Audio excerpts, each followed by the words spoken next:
Antes de avanzar con la resolución de la guía de trabajos prácticos número 2, tabulaciones y representaciones gráficas, vamos a hablar un poquito acerca de cómo construir de manera correcta un histograma, polígono de frecuencias y gráficos de frecuencias acumuladas y la famosa ojiva.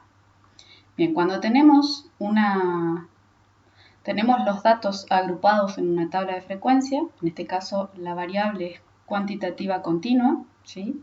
Se determinó a través de la medición de cierto atributo, de cierta característica, en unidades estadísticas, vamos a tener un cierto número de clases. En este caso, la variable son los pesos de 45 alumnos y la tabla tiene un rango, ¿sí? Un valor mínimo de la tabla de 55 kilos y un valor máximo de 97.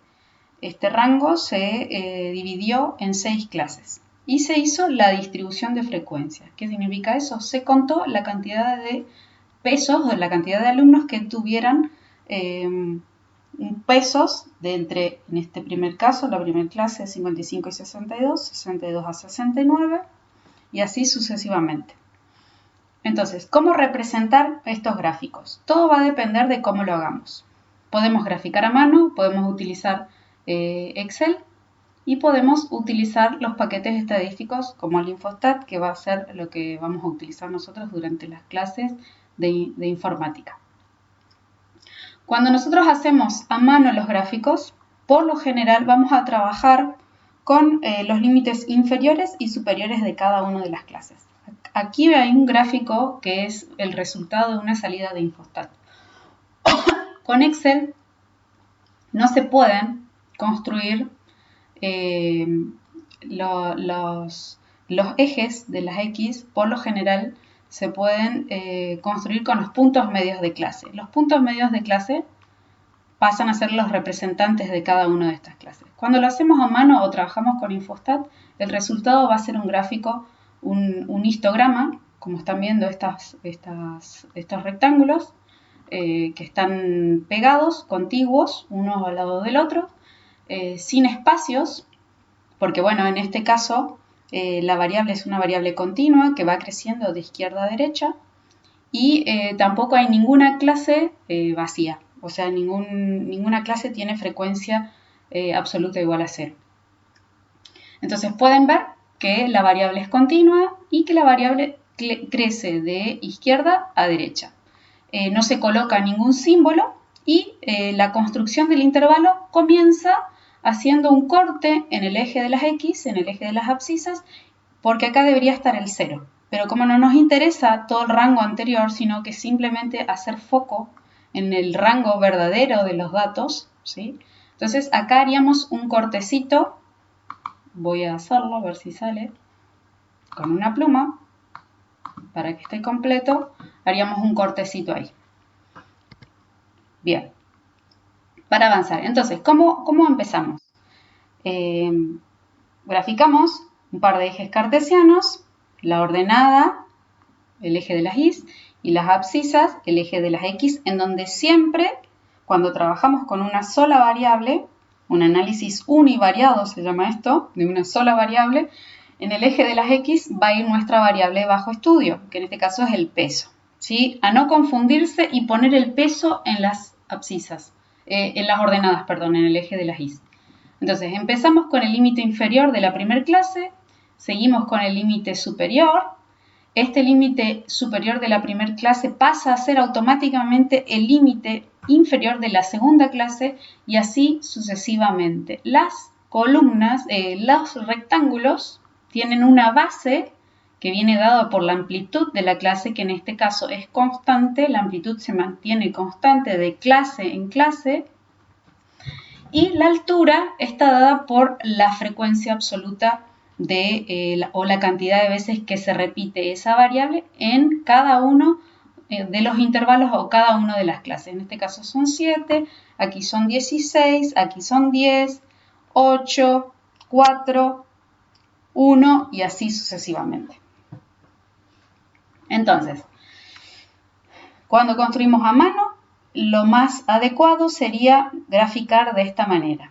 en donde colocamos el límite inferior, límite superior y así sucesivamente hasta cerrar con el límite superior de la última clase.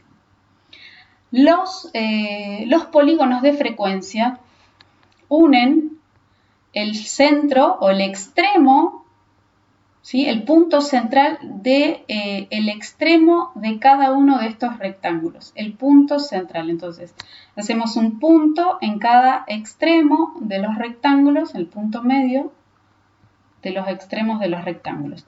Y para cerrar, tenemos que agrandar o ampliar, por eso no podemos empezar graficando pegado por el eje de las Is el primer rectángulo. Tenemos que corrernos un poquito porque si vamos a graficar en un mismo par de ejes ordenados, tenemos que dejar un espacio aquí. Entonces, para poder cerrar nuestro polígono de frecuencias, tenemos que ir a la clase anterior, al punto medio de la clase anterior, que no tiene frecuencia. Su frecuencia es 0, y ahí podemos llegar a cerrar nuestro polígono, tanto al inicio como al final. Y eso lo tenemos que hacer en Excel también.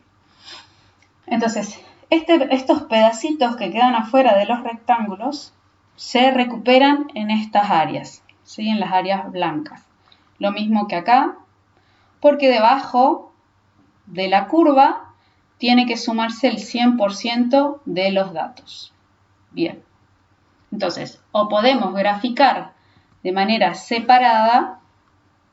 Acá ustedes pueden ver que es un histograma, pero la altura de los rectángulos nos lo da la frecuencia relativa individual en proporción, en tanto por 1. La forma que van a tener estos dos histogramas es absolutamente la misma. Porque la frecuencia que se graficó acá es relativa al total. ¿Sí? La forma es lo mismo, el eje lo que cambia es la escala del eje de las Is. Pero abajo el